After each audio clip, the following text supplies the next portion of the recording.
Hello, good afternoon. It's 4:15 by my watch, 4:15 in the evening. So I'm back with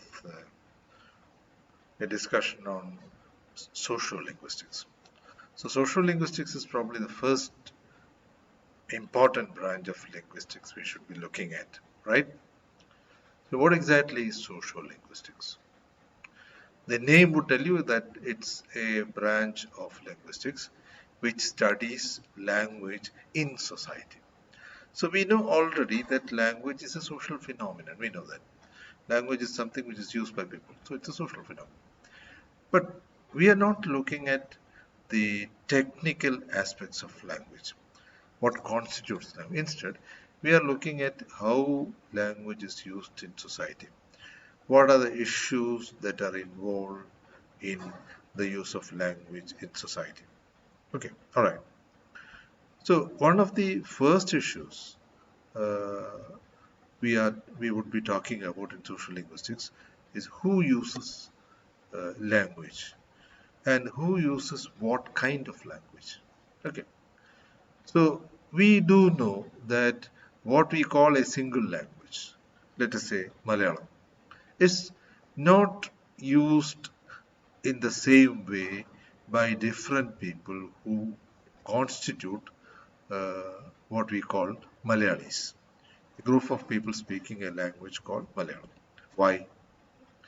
Because although we would like to think of Malayalam as a single unitary language, the ground reality is that Malayalam has different dialects or variations. Okay, so Malayalam is spoken by different Malayalis in different ways. Okay, so in Malayalam we say Aaru Nattil Nooru Bhasha, right?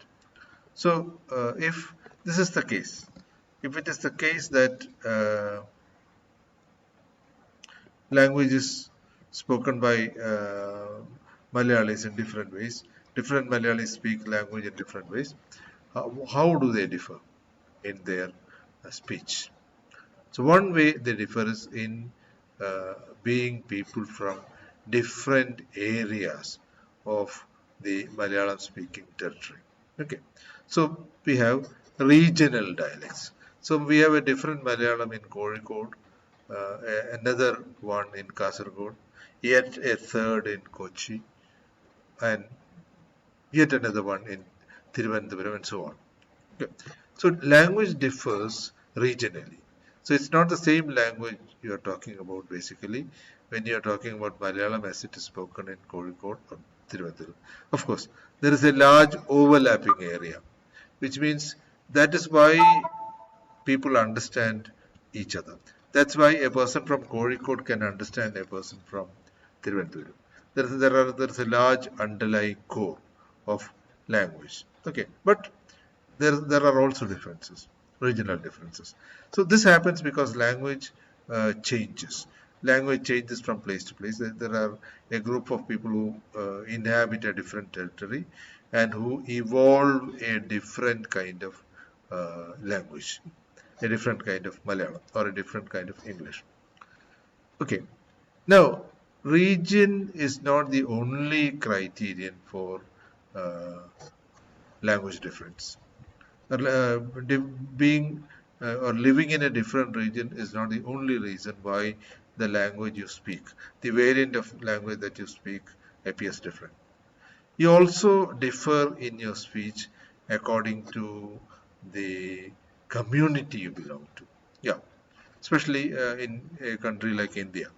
Okay, where communities often used to live in a more or less isolated manner. Okay, you also therefore you have a Dalit dialect, you have a Muslim dialect. Okay, and with enough variations. The Muslim dialect which is spoken in Kannur is not the Muslim dialect which is spoken in Kozhikode. Excellent. The Dalit dialect which is spoken in Kottayam is not the Dalit dialect which is spoken in Wayanad, etc. So region, uh, community affiliation, to which community or caste you belong. What else? Register. Okay. The profession you are in. So language differs according to the way people who carry on a profession use it. Okay. So when you say banana in a vegetable market, everybody knows what it means. But when you talk about a banana kick, only people who play football or people who watch football know what a banana kick is. So you have a large number of such examples. Okay, you have a system of privileges. Okay, you have a uh, system of affiliation. Okay, so people who live in people who study in colleges, people who administer universities know what affiliation means. Okay, so this is not the same thing that you're talking about when you say that a particular workers union is affiliated to a particular party. Okay, so this is what is called a register, a particular type of language which is peculiar to a profession. You have a large number of such words available in the language. Okay, so when you talk about something like in Malayalam, for example, when you talk about poku varavu, okay, if you are a revenue officer, you know that it has nothing to do with people coming and going. പോക്ക് വരവ് register ചെയ്ത് കൊടുത്തു. Okay, indirectly yes, it is something, but directly it has nothing to do with people coming or going. Okay, when you're talking about let us say um, post-operative ward.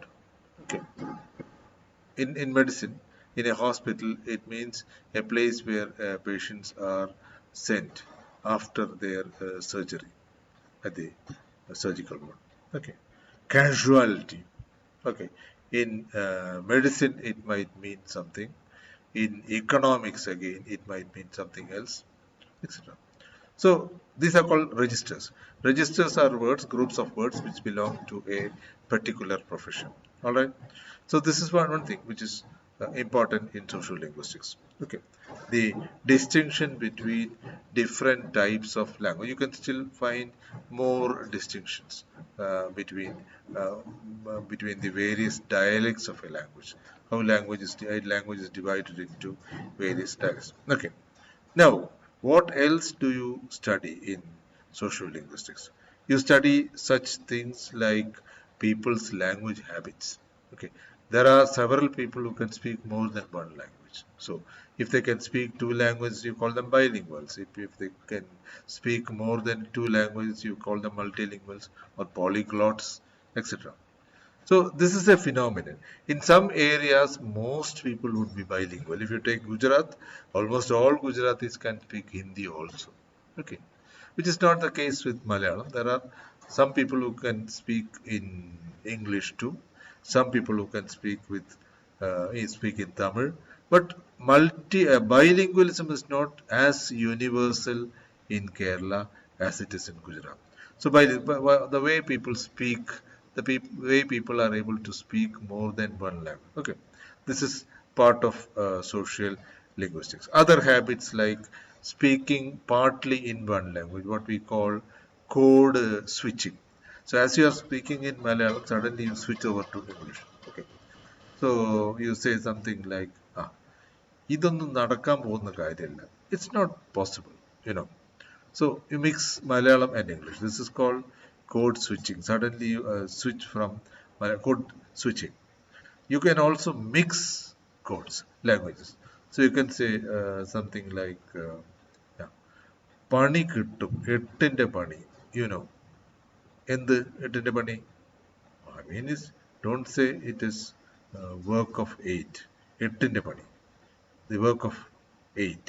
So like that, you use one language and you insert the words from another language. Okay, next. We do it all the time. Okay. എൻ്റെ ആ കോൺസ്റ്റിറ്റ്യൂഷൻ്റെ ഒരു പുസ്തകം ഉണ്ടായിരുന്നല്ലോ, ഒന്നെടുത്ത് തരുമോ? Okay, മാത്രമല്ല ഒരു web politics, അതിനെപ്പറ്റി ഒരു പുസ്തകം ഉണ്ടായിരുന്നു, വെരി വലിയൊരു ഇലാബറേറ്റ് ആയിട്ടുള്ള. So this is how you speak, how you mix codes. So code switching, code mixing. So basically you are speaking in Malayalam, but you insert English words in between. Okay. So this is another important area in sociolinguistics. Also, remember, we learn about the history of languages, how languages reach this particular stage. So your first paper basically was sociolinguistics, the history of English.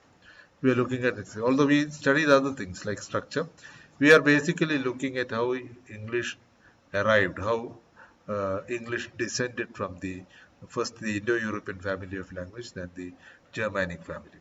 Okay, so this is social linguistics, history of language. All right. Then in social linguistics, we also study such things like language policy. Okay, such as how many languages have received official status in India. Well, there are two languages which have received official status. Another 24 languages are recognized by the uh, constitution. So 24 recognized languages, two official languages, and what is the policy of the government regarding languages. So in Kerala, for instance, if you know Tamil or Kannada, you can still enter government employment, especially in the border districts.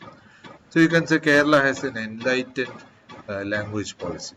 So language policy is also part of socio-linguistics. How we look at language, how we look at the use of language, and several other things. See, for instance, the prevalence of certain attitudes or what shall I say?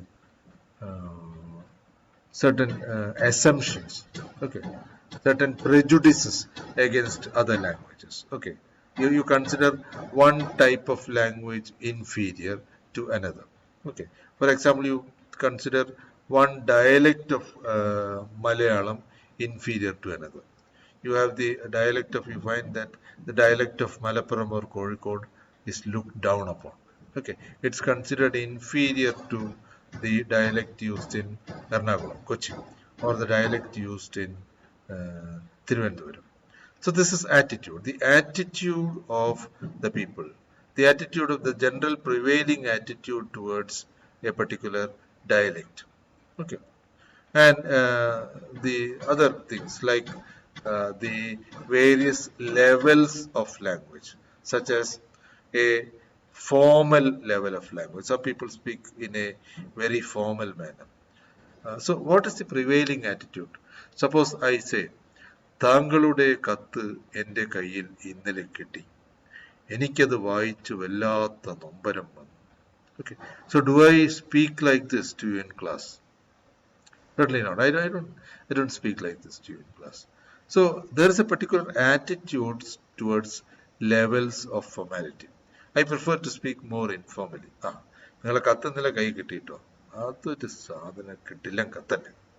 So this kind of informality or non-formal use of language. So in society, you can say there is a particular attitude towards language use. Other cultures have different attitudes towards language. Where in Japanese, for example, even children are expected to speak very politely and in a very formal language to their parents, not to speak about teachers.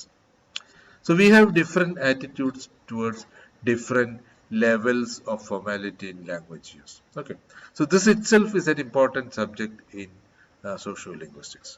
The levels of formality, various levels. So dialects, registers are types of languages which are related to the profession of people, how people use particular types of language according to the profession they are in.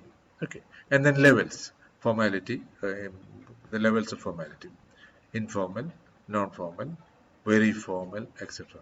Okay, so social linguistics also looks at the formation of phenomenon like creoles and pidgins. Okay, languages which are formed from the admixture of one or two languages. I'll be speaking more about it, how creoles and pidgins are formed. Okay, especially in colonial times. Okay, so these are how some of the ways in which you study sociolinguistics. Thank you.